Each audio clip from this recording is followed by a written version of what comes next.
지난 시간 백내장에 대해서 알아봤는데요. 안과질환 세 번째 시간, 오늘도 윤길정 원장님을 모시고 백내장 수술과 수술 후 관리에 대해서 알아보겠습니다. 안녕하세요.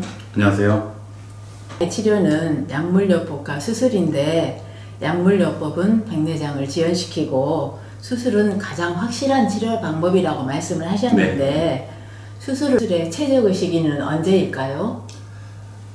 과거에는 백내장의 수술 시기를 시력이라는 관점에서 많이 평가를 했어요. 그래서 기존에 이제 백내장 수술 기법 자체가 그렇게 많이 정교하지 못했어요. 그러다 보니까 수술하고 나서도 안경을 착용하기도 하고, 또 하나는 그 자체도 그렇게 정확하지가 못했고, 또 하나는 삽입하기 위해서는 정확한 도수 계산이 필요하거든요. 근데 그런 진단 장비들이 정확하지 못하다 보니까 시력이 한도 괜찮아, 이렇게 시력을 가지고 수술 시기를 결정을 많이 했었는데, 최근에는 이제 백내장 수술 자체가 약간은 굴절 수술, 흔히 말하는 안경을 벗는 분들이 많아요. 그래서 어떻게 평가를 하냐면, 본인이 하고 있는 일이나 또 연령대에 따라서 내가 있어서 또 업무를 보는데 불편하고, 또 일상생활하는데 불편하고, 또 운전을 하시거나 그러신 분들은 운전하는데 불편하다. 그러면 시력이 일정량이 나오더라도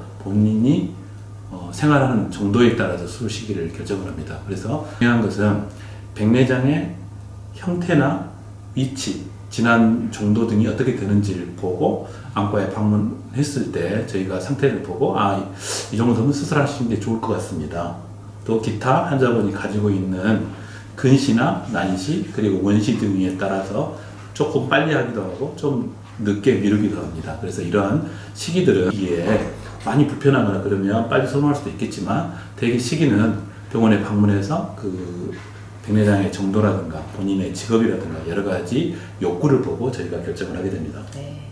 환자에게 다른 안과 질환이나 내과 질환 등 치료를 받고 있는 각기 다른 상황이 있을 수 있는데, 수술 전 고려해야 될 사항이 무엇이 있을까요? 가장 대표적으로 이제 백내장이 고연령대에 많이 생기기 때문에 기존의 질환이 당뇨, 그리고 고혈압, 또 최근에는 이제 어떤 스텐트를 하시거나 또 뇌수술을 하거나 또 기타 암 수술을 하신 분들도 많으신데, 가장 중요한 것은 백내장 수술은 과거처럼 절개 부위가 크지가 않아요. 그래서 이제 혈액순환제 내지는 라든가 이런 약제를 드셨던 분들은 언제 끊어야 되냐 이런 걱정을 하시는데, 그것은 대개 각막을 이용해서 하게 되는 경우에는 피가 나지가 않습니다. 그래서 그런 거에 대해 하지 않는데, 단 당뇨가 있는 경우에 혈당 수치가 너무 높거나 그러면 어때요? 염증 반응이 생기기가 쉽겠죠. 또 기타 때문에 몸 상태가 안 좋으면 그로 인해서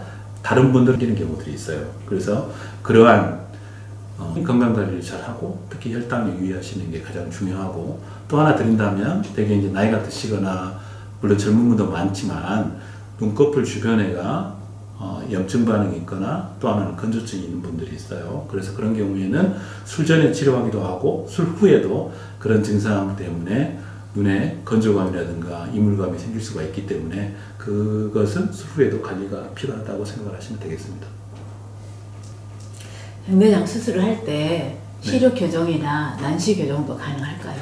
그렇죠. 지금은 이제 검사하는 항목들이 많이 있어요. 첫 번째 가장 중요한 것은 우리가 세극등을 통해서 수술 시기를 결정하는 것처럼 백내장의 정도가 어느 정도 되는지, 즉 천안시에서는 약간 원반 형태로 되어 있다면 가장 중심에 있는 부위를 핵이라고 표현하고요. 그 뒤쪽의 부위를 훈황이라는 데가 있고, 그 앞쪽에 이제 그 전낭 부위에 피질 부위를 싸고 있는 부위들이 있어요. 그러면 피질 부위에 있느냐, 아니면 핵경화 정도, 핵 부위에 딱딱해지느냐, 아니면 훈황이 위치하는 정도에 따라서 백내장의 정도가 다르기 때문에, 그러면 또 하나가 이제 관심을 가져야 될 것이, 그러면 그 수정체를 제거하고 나서 해당하는 보충물이 들어가야 되는데, 그 보충물이 인공수정체예요. 그러면 그 인공수정체라는 것은 안경 도수처럼 굴절 도수가 있어요. 해당 도수.